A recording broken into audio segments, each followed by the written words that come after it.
모든 칼은 폭력성을 갖고 있지요.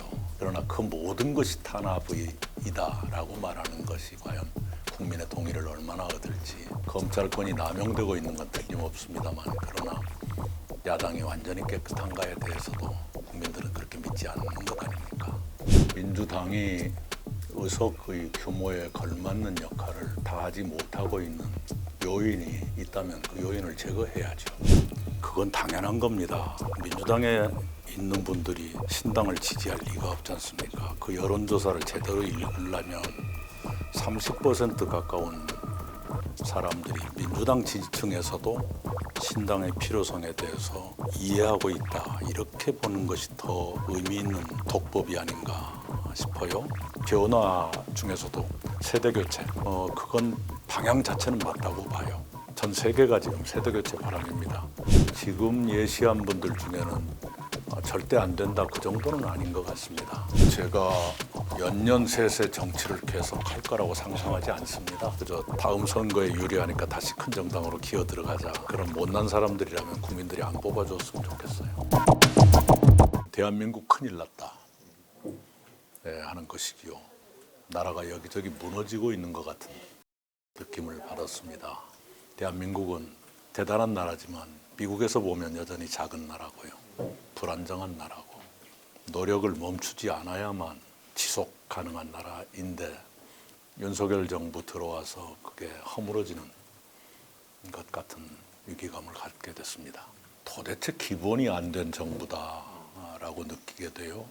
뭐 하나 제대로 하는 것이 보이지 않는 정부입니다. 국방부의 정신교육 자료에 독도를 분쟁 지역이라 해서 지도에서 아예 빼는 이런 터무니없는 일이 벌어지는 정도로 기본이 안 돼 있습니다. 119대 29가 부산 엑스포 유치 전의 결과인데, 대한민국이 국제사회에서 그렇게 참패한 적이 한 번도 없어요.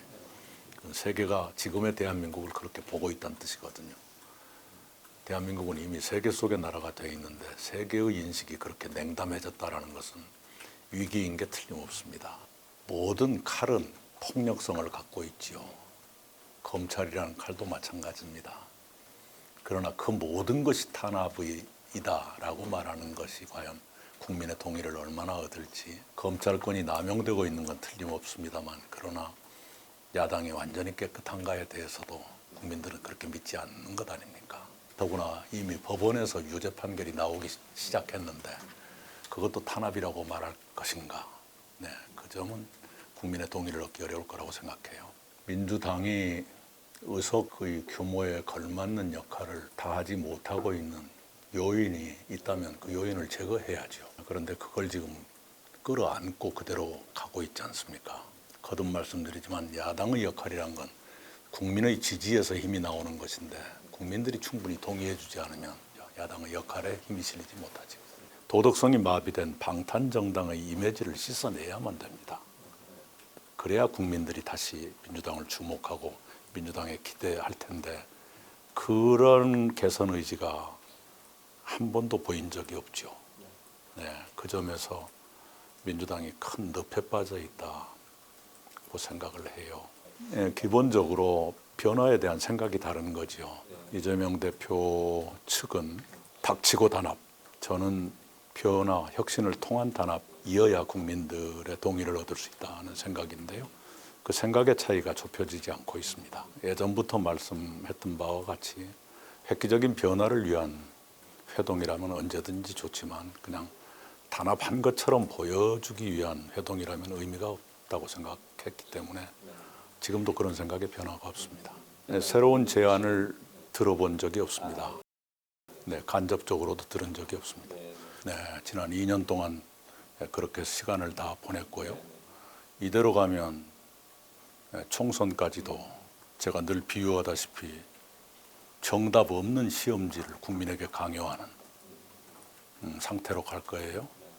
근데 그렇게 가서는 안 되기 때문에 새로운 선택지를 국민께 제시하면서 그동안에 정치를 외면했던 분들을 정치 과정에 모셔와야, 그리고 그분들의 목소리가 정치 과정에 투영되도록 해야만 국가의 길을 완화하는 데 조금이라도 도움이 되겠다라는 것이죠. 지금의 민주당이 저지른 잘못 중에 참 뼈아픈 것의 하나는 자랑스러운 민주화 운동의 명예를 실추시킨 것입니다. 이 4.19 세력부터 면면이 이어져 온 대한민국의 민주화 세력은 순수함을 가지고 임했고 나름의 정의감에 충실하려고 했습니다. 그런데 어느 때부턴가 거칠어지고 탐욕적이 되고 그리고 국민 평균보다 더 낮은 품격을 내보이는 경우도 있고 그래서 민주화운동 전체의 명예를 실추한 뼈아픈 잘못을 했습니다. 민주당 스스로가 거듭나서 수십 년 동안 계속된 민주화운동의 명예를 회복해야 합니다. 근데 그런 일들이 지금 안 되고 있지 않습니까?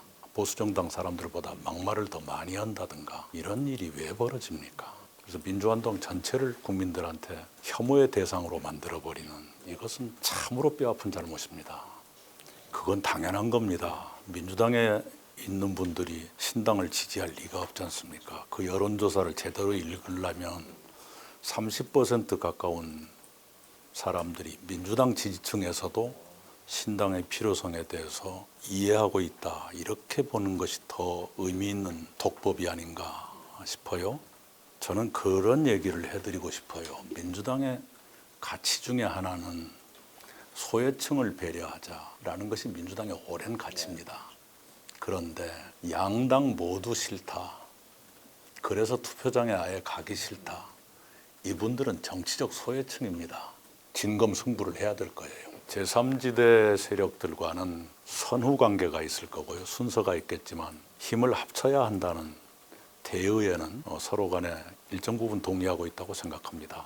단지 국민들의 동의를 얼마나 얻을 것인가 그런 걸 고려해 가면서 판단해야 되겠죠. 변화 중에서도 세대교체 그건 방향 자체는 맞다고 봐요. 전 세계가 지금 세대교체 바람입니다.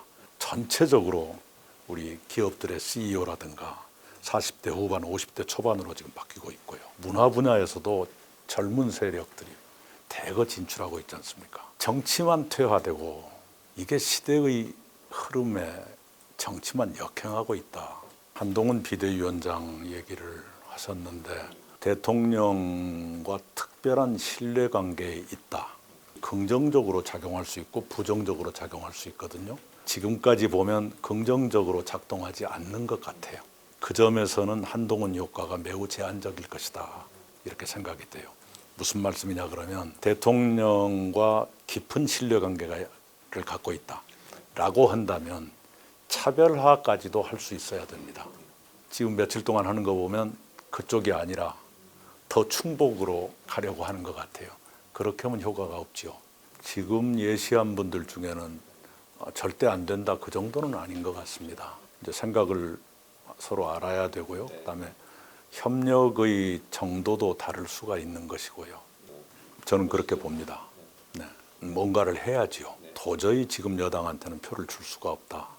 그러나 민주당도 마음에 안 든다 하는 분들을 모시자는 것이니까요. 네, 그런 점에서는 지금 다당제를 시작할 최고의 기회가 지금이라고 생각합니다.